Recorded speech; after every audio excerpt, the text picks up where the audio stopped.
totoo lang, ako, hindi naman ako ignorante sa simula pagkabata hanggang sa ganitong edad ko.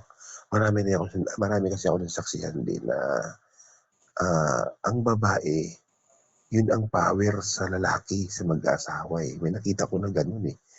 Minsan sabi ko, "Ay mali."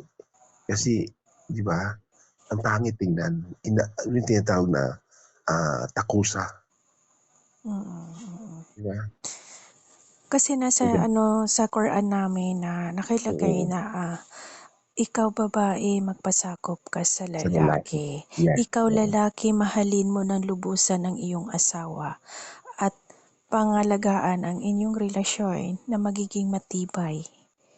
Lalo na Yes, kapag may mga anak kayo, mahalin niyo, huwag lubusang pagalitan ang inyong mga anak. wow, Kailangan yes. pangaralan ng mabuti Sabi nga at sa kawikaan, oo, ituro sa bata o anak ang daan niyang lakaran upang pagtanda yes. niya hindi niya malimutan.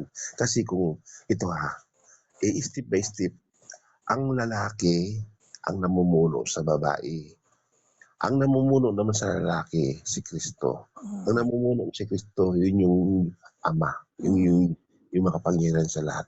So mm. kung titingnan natin step by step, Ama, anak, lalaki, babae.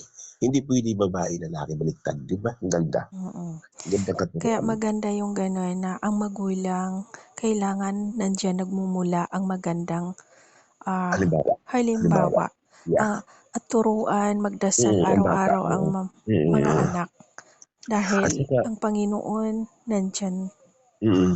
At saka ito the best talaga na ituro yung kabutihan para sa bata, para 'pag ang bata habang lumalaki na, talagang nagkakaroon siya ng ano, ng mabuting gawain.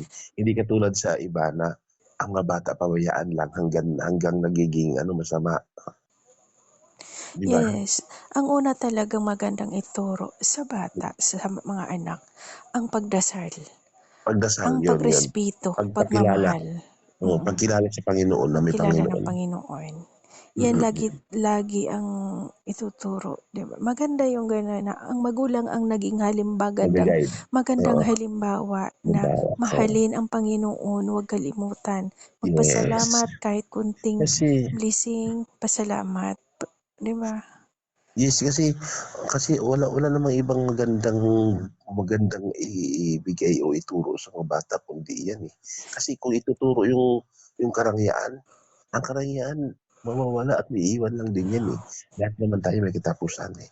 Dapat ang bata talaga sa totoo lang bata hanggang sa paglaki, ituro sa kanila para 'pag sila naman uli mawala tayo, ituro din nila sa kanilang mga anak, 'di ba gano'n? Yes, maging kuwento tayo at turuan natin ang mga Mm. anak na matakot sa Panginoon. Wow, ang gandang topic natin ngayon, grabe.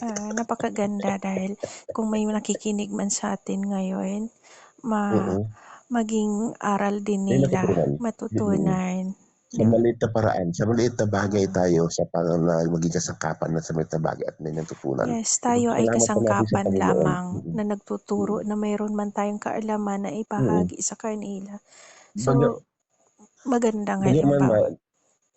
bagaman mahal, hindi tayo perpekto, nagkakamali rin tayo, pero sa pamagitan ng maliit na bagay, mayroon silang makukuha at may marinig sa atin na, "Ay, oo, totoo pala ng gano'n." Wala naman tao ang perpekto, eh, lahat naman tayo nagkakamali, 'di ba? Yes, totoo 'yun. Lahat nagkakamali, walang perpekto. Basta Pero panatili mayroon lagi ibang tao ay na nagpipiling perpekto. Akala sila yun, na yun, yun, yun, ang feeling perpekto, perpekto, oo. sila na ang magaling, Walang sila na gano'n. yung 'pag nakahawak ng malaking Mm. halaga sinasamba na nila yung Sinasamba pera. na nila, oo. Oo, Marami yan mahal, speaking sinasamba, marami nagpapatayan diyan, marami nagbabayad-bayad diyan sa totoo lang. hmm, Sa sarap ng kuwentuhan natin. hmm. Magpasalamat na tayo sa mga viewers natin. Yes, salamat sa lahat ng nakikinig, ng mga solid Ayan, supporters. yes, yes, yes. Grabe, ang ganda ng tackle natin. Salamat sa Diyos sa kabutihan. Totoo lang, ako, hindi naman ako ignorante sa